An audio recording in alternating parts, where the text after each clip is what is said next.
Shalom and welcome to Jerusalem Studio. The Islamic regime in Tehran does not derive its legitimacy and authority from popular support. It claims divine backing, but just in case relies on brute force through the Revolutionary Guards Corps and other military, security, and police organizations. Nevertheless, the problems endemic to Iran's economy and exacerbated by the sanctions imposed on its exports and investments have enhanced public dissent. It is also obvious that China's preference for buying cheaper oil from Russia, which needs the money due to sanctions related to the conflict in Ukraine, has come at the expense of Iran. And because of the regime's malign activities throughout the region, the IRGC's business and industrial empire is suffering, making the delisting of the guards a major stumbling block on the road to reviving the 2015 nuclear deal. To explore these issues, we're joined from Central Israel by Dr. Meir Javed, Iran lecturer at Reichman University. Thank you for joining us, Meir, and congratulations on your PhD. Thank you very much. Thank you. I appreciate it. Indeed. Also joining us here in the studio, our retired Colonel, Dr. Eran Lerman, who is the co-host of TV7 Middle East Review, Powers in Play co-panelist, JISS Vice President and Editor-in-Chief of the Jerusalem Strategic Tribune. As always, a pleasure, as well as Mr. Amir Oren, TV7 Editor-at-Large and host of TV7 Watchmen Talk, Powers in Play, and so much more.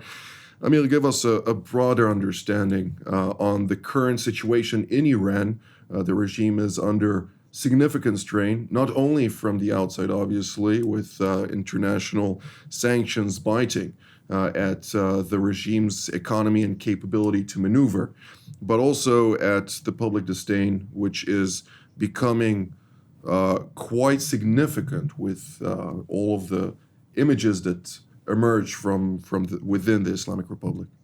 So over the last week, the regime has been focused, to some extent at least, on the assassination of a senior officer in the IRGC early last week. And the regime has lost face because this is not the first time that such assassinations have taken place within Iran, but this is probably the first time it is not a scientist or an engineer or anyone involved in the nuclear enterprise, but rather an IRGC key official. And it, of course, brought to mind what Prime Minister Naftali Bennett said almost a year ago upon assuming office, that from now on, Israel is going to take the war back into the Iranian homeland. So one may obviously interpret this action as part of that campaign. Now, this comes on top of the regular domestic woes, both societal and economic. However, when one looks at the World Bank report, the latest one, the outlook for Iran is not that gloomy.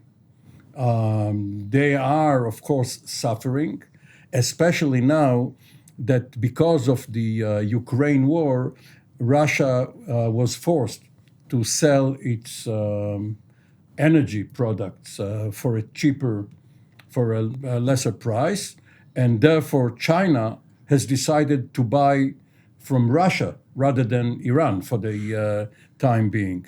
But the Iranian economy has been chugging along. It has not collapsed.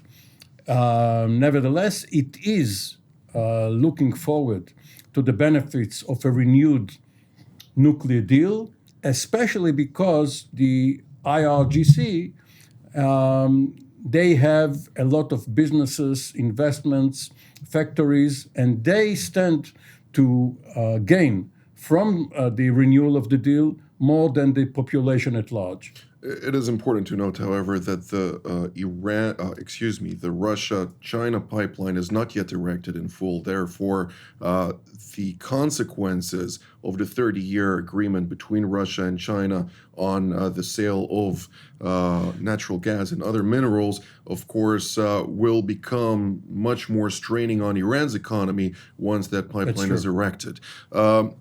I'd like to ask you, Dr. Javedanfel, when we're talking about the assassination that Mr. Owen referred to, as well as the various challenges with regard to popular uprisings that we're seeing throughout Iran, to what degree does this indicate a certain fragility from the regime's perspective, and may this increase a certain fuel to the fire when we're talking about various elements within Iran who do seek regime change?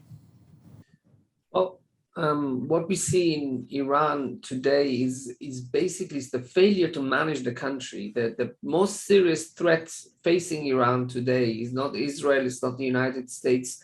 It's basically the failure of President Raisi to manage the country's economy.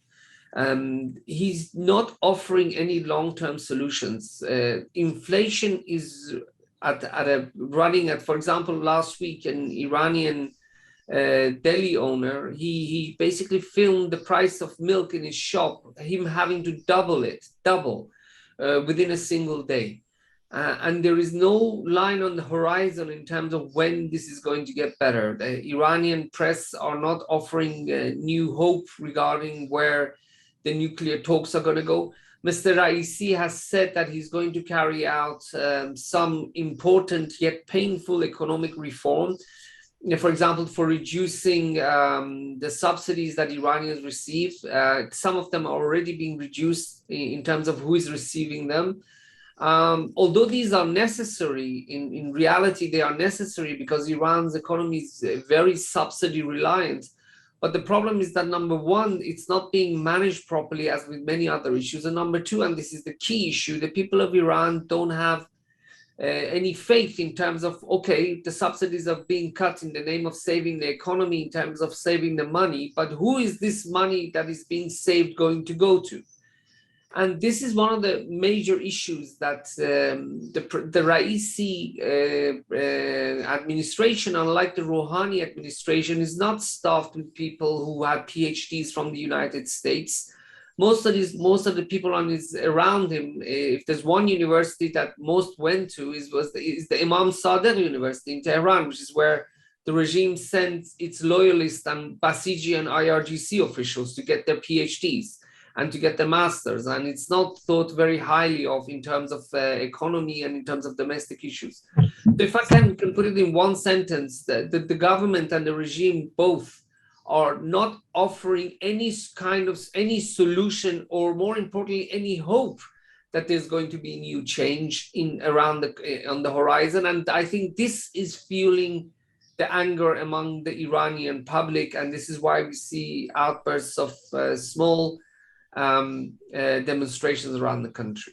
Indeed. Dr. Lerman, when we're looking at past uprisings, whether they are in 2009 or 2012, the Obama administration at the time did not really back the people, other than vocally at least so, with maybe some outreach, but not that significant, that really provided them the assurances needed in order to bring about potential change within Iran and avoid a not only regional but global escalation from source that nobody wants to even discuss to a broader extent of the causality thereof. To what degree do you see now, not only the United States, but Europe and other countries looking to those people who are crying out for help and are saying, we had enough? Is this something that can materialize into something? Well, let me first observe that this is not going to be a linear event. The day the Iranian regime will face a major challenge, not a series of local demonstrations, can come very suddenly or can not come at all. There is no easy way to predict the nature of such revolutions from below. It caught all of us by surprise in 2011. It caught the regime by surprise in 2009. There were massive demonstrations in 2019. Once there is, let's say, a critical mass of pressure that brings together Islam Shahar, the southern suburb, the poor southern suburbs of Tehran, the periphery, which is increasingly restive, also along ethnic lines. Some of the powerful unions, we saw some strikes, significant strikes recently. When I think it was Tom Friedman who called it a perfect storm.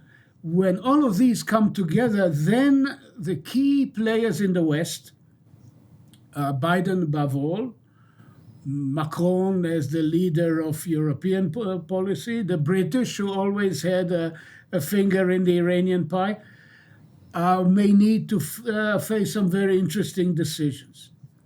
Now, Obama in 2009 was under an obligation as a result of his correspondence with Khamenei, the indirect response, not to intervene in Iranian affairs, to abandon the concept of regime change. I don't think that a similar obligation exists for the Biden administration. I think there are two schools of thought there. Those who believe that Iran can be mollified and that a deal is very important. And of course, any American intervention in Iranian affairs would be very disruptive to the slim hope of rescuing the JCPOA. But there's also, I think, a strong school of thought, mainly in the armed forces, the Department of Defense, elements of the intelligence community, who clearly see Iran as an adversary, who still see Iran as an adversary. And in this sense, there's a commonality of perception also with Israel. If they, in the future, and we cannot predict at what point this will happen, face the dilemma whether or not to lend support to a powerful movement within Iran, they may push Biden in that direction. And I think this is one of the results why Biden has made the choice not to delist the IRGC. It's not just Congress. It's not just American public opinion. It's certainly not only Israeli and pro-Israeli pressure. It is embedded within the American establishment. Mr. Olin? On that last point that Iran raised, we have seen all of a sudden a delisting action on the part of the Department of State, having nothing to do with Iran. They collected 5 organizations from around the world, including Kahana Chai, a Jewish one, and all of a sudden, the State Department announced that following a review of these organizations, it was found out that recently they have not acted in any terrorist fashion, and therefore they are being delisted. This looks as part of a preparation for an announcement that more such organizations are going to be delisted, including the IRGC, but not the Quds Force, which belongs to the IRGC, but is only part of it. So we will have to wait and see. But it looks as if they are telegraphing, if our audience still remembers what a telegraph is. Now, it is important to note, however, the Israeli defense establishment is not happy not about the Kahana Chai delisting, nor about the IRGC potentially being delisted. Of course. Now, another point which has to do with strikes and other problems having to do with the Iranian industry is that now, with various cyber capabilities, one can cause a strike from afar. One can cause a shutdown of various facilities, which will then raise popular anger. So this is probably something to be considered. And lastly, there is no personality around which the dissidents can coalesce. There is no Khomeini as a counterweight to the Shah. There is now no student or labor leader, Lech Walesa or whoever, who can be a magnetic, a charismatic leader for the protest movement. Indeed. Dr. Javed Anfar, do you see within what you hear in Iran at large and Tehran in particular, a certain call on the international community to assist in those protests, or is this purely domestic in its orientation? To be honest with you, in terms of, I think what people from what I read in the social media, etc., is what they want their voices heard in the international community. But in terms of wanting foreign help, apart from political pressure, there's not much that the West can do in terms of bringing change inside Iran. Change has to come from within. This has to come from the people of Iran. And right now, the problem is that the economic problems are so backbreaking that people are mostly focused on their own, on basically surviving every day. And sometimes when you have to survive every day, you don't have time to go and demonstrate. You can't take the risk of going to demonstration and getting fired. So at this point we can do a compare and contrast. Why did so many people, for example, during the Shah, decide to go on strike and to demonstrate? Were they not poor? Yes, some of them were poor, but Shah you could say they made the mistake of actually saying that he would continue to pay the wages of the people, especially at the oil sector, even when they were striking, so that they could afford to strike. But today in Iran, people are very concerned about losing their jobs. They're very concerned about losing their livelihood. There are so many challenges. There's also the brutality of the Islamic Republic. At the same time, I have to say that although the people seem to be unable to bring much change, there is infighting within the security establishment in Iran. A case in point. Recently, one of the children of former IRGC Air Force Chief Mohammad Bagher Ghalibaf, who is currently the Speaker of the Majlis, he went on a shopping spree in Turkey. And and while he was in Turkey, he was filmed while he came back to Tehran with 20 suitcases. He was filmed, and this was all broadcast. Now, I can assure you that if any independent Iranian journalist would have done this, he would have been in serious trouble.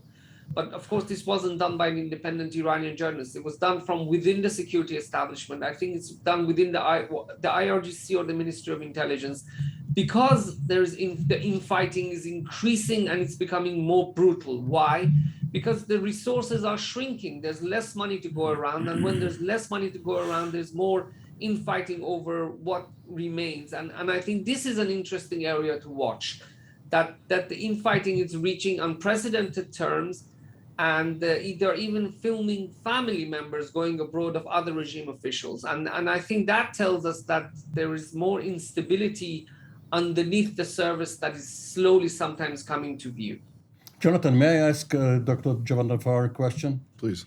Is there any ethnic or national aspect to whatever is going to happen within the population? We always hear that only half of the Iranian population is Persian by origin, 1/4 Azeri, and other minorities. But Iranians are intensely patriotic and nationalistic. And if there is, for example, if there's an uprising or separatist movement in Iran, even at this time, by any of the ethnicities, I think the people would be willing to put away their hatred for the regime just to make sure that Iran does not split up. This is something that is a trauma, Iranian historic trauma that has accompanied many Iranians. And I think this is something that could rally the people around the flag, because any attempt by any of Iran's ethnicities to break away from Iran would be viewed as a negative foreign intervention in Iran's domestic affairs. And I think this is something that would actually bring people behind the regime to make sure that it doesn't happen. Not to forget, of course, that Ali Khamenei, the supreme leader himself, is Azeri. Indeed. Dr. Lehrman, I'd like to hear your perspective on the infighting in Iran. Of course, this has been going on for quite some time, but it seems like the financial challenges that this regime is faced with are taking a toll, contrary, of course, to the repeated and unrelenting claims by the Biden administration that the maximum pressure campaign is not yielding results. It seems to be to the contrary. The very fact that an ideologically oriented individual like Raisi went to ask permission to negotiate tells you that the sanctions do work. Moreover, the IRGC has the power behind the throne, so to speak, in Iran, is an economic empire. The bunyads of the IRGC are basically the most significant economic entities in the country. And so, yes, I can imagine that as resources contract, there is increasing infighting. We could sense the level of, let's say, deprivation when Hezbollah in Lebanon, instead of relying on Iranian largesse and serving the Lebanese people, started stealing like everybody else from the Lebanese public coffer. And was unable to pay its ally Amal. From what I heard, it was about $2,000 during Iranian financing to $50 a person, which obviously was not... It tells you quite a lot about the real duress under which the Iranian regime finds itself. Indirectly, but very significantly. So, but this was not in doubt. The sanctions caused the regime in 2015. Sanctions are still there. And they're still there. Moreover, and here I think we may see dramatic effects, the world as a whole is looking at a food crisis. I don't know if you saw the front page of The Economist with the 3 sheaves of wheat made of dead skulls. That I think is a pretty alarming way for a very conservative publication to tell us that something bad is coming. Now, Iran is not self-sufficient in grain. And so, however, it's also very reliant on India and as well as on Russia and Ukraine. The Indians are on the verge of disallowing grain export. They already did, actually, in fact. So we are looking at some things that could. This is no longer the chicken in the pot for northern Tehran. It's the basic bread of livelihood for the poor. Indeed. So this generates a completely new situation. Now, on the intervention of the West, I agree completely with Meir that anything that reeks of 1953 is still anathema to most Iranians.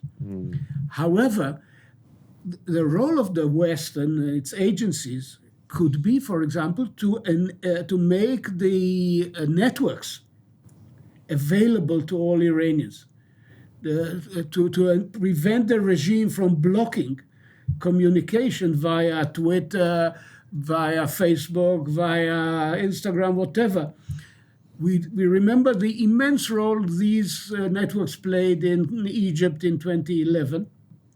And this is something that technology enables the West to do. So this is going to be a very important aspect of the situation when it begins to evolve, if and when it begins to evolve. We're drawing near to the end of the program, so I'd like to give each and every one of you a closing sentence and a half, if you will. Dr. Javan, we'll start with you. Where are we heading from this point? Are we expected to see an exacerbation of current public unrest? It is possible, but I also don't see, I'm not optimistic that Ayatollah Khamenei is going to make any compromise because of the way President Trump walked out of the nuclear deal. Look, in Iranian culture, when somebody does that to you, it's the other side who has to make the compromise, not you. And I think this is basically the understanding and the logic behind Ayatollah Khamenei's current refusal to return to the nuclear deal unless the IRGC is removed from the list. And also, I think the assassination of Qasem Soleimani has given us a new and more embittered Iranian supreme leader. And I think this makes it even more difficult to return to the nuclear deal. So I think there are difficult days ahead for the Islamic Republic of Iran, because I think there are more and more people within the regime who want to return to the nuclear deal because it's becoming unbearable. Look, even in the city of Mashhad, they're running out of sugar, they're running out of spaghetti, macaroni, which many Iranians eat, and cooking oil. But I think Ayatollah Khamenei is not ready to make that compromise. Dr. Lerman? Well, using a slogan that Ben-Gurion was fond of, we need to plan for a change in Iran as if it's certain, and prepare for a way to stop the Iranian nuclear project as if it's never going to happen. Mm-hmm. You have to bear both possibilities in mind for the simple reason that there's nothing linear, and therefore you cannot expect an internal explosion at any given moment, and the clock is ticking on the nuclear project. Former IDF Chief of the Intelligence Directorate, General Hyman, actually in one of his speeches said that it's inevitable for the regime in Iran to collapse at some point, and it should be helped to bring about or expedite this process. Do you see this happening? Well, but as Mayor said, and Iran too, doing it with outside help, bringing back the specter of a Mossadegh is counterproductive, and probably judging by precedents, not only in Iran but around the world, we still need to wait for a de Klerk or a Gorbachev. It is not going to happen as long as Khamenei is in power or alive. Indeed. Well, this is all the time that we have for today. I'd like to thank Dr. Javed Anfar, Dr. Lerman, and Mr. Oren for being part of today's panel. And I'd like to thank our viewers as well. And we will see you next time.